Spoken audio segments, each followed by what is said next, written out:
चंद्रशेखर सीताराम तिवारी, हम सब इन्हें चंद्रशेखर आज़ाद के नाम से जानते हैं।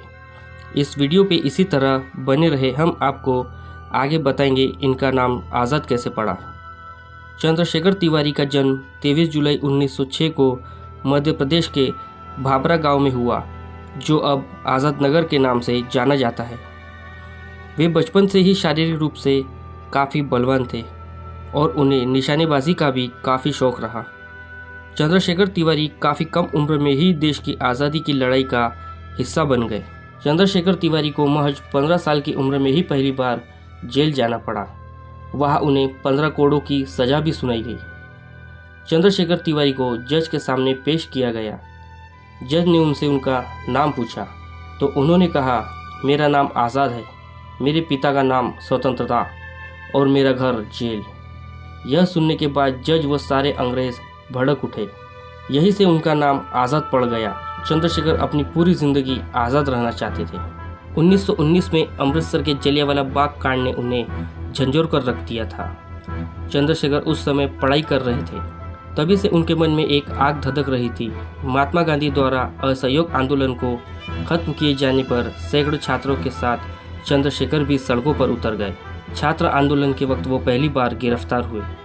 सन 1922 में गांधी जी द्वारा असहयोग आंदोलन को अचानक बंद कर देने के कारण उनकी विचारधारा में बदलाव आया और वे क्रांतिकारी गतिविधियों से जुड़कर हिंदुस्तान रिपब्लिकन एसोसिएशन के सक्रिय सदस्य बन गए।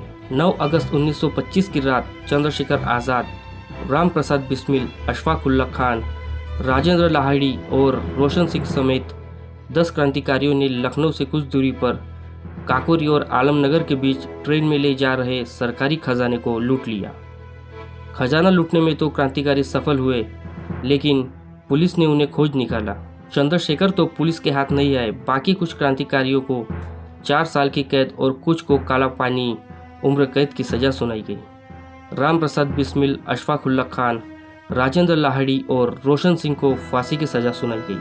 इसके पश्चात 1927 में बिस्मिल के साथ 4 प्रमुख साथियों के बलिदान के बाद उन्होंने उत्तर भारत की सभी क्रांतिकारी पार्टियों को मिलाकर एक करते हुए हिंदुस्तान सोशलिस्ट रिपब्लिकन एसोसिएशन का गठन किया तथा भगत सिंह के साथ लाला लाजपत राय की मौत का बदला सांड्स की हत्या करके लिया एवं दिल्ली पहुंचकर असेंबली में बम कांड को अंजाम दिया। 27 फरवरी 1931 को वो इलाहाबाद गए और जवाहरलाल नेहरू से मिले और आग्रह किया कि गांधी जी पर लॉर्ड इरविन से इन तीनों की फांसी को उम्र कैद में बदलवाने के लिए जोर डालो।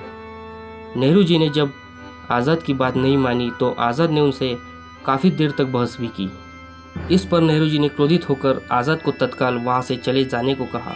अपने भुनभुनाते हुए बाहर आए और अपनी साइकिल पर बैठकर अल्फ्रेड पार्क चले गए। 27 फरवरी 1931 के दिन चंद्रशेखर अपने साथी सुखदेव राज के साथ बैठकर विचार विमर्श कर रहे थे कि तभी वह अंग्रेजों ने उन्हें घेर लिया। चंद्रशेखर आज़ाद ने सुखदेव को तो भगा दिया, पर खुद अंग्रेजों का अकेले ही सामना करते रहे। अंत में जब अंग्रेज की एक गोली उनकी जांघ में लगी तो वे अपनी बंदूक से बची एक गोली को उन्होंने खुद को मार ली और अंग्रेजों के हाथों मरने की बजाय खुद ही आत्महत्या कर ली। कहते हैं मौत के बाद अफसर और पुलिस वाले चंद्रशेखर आज़ाद की लाश के पास जाने से भी डर रहे थे।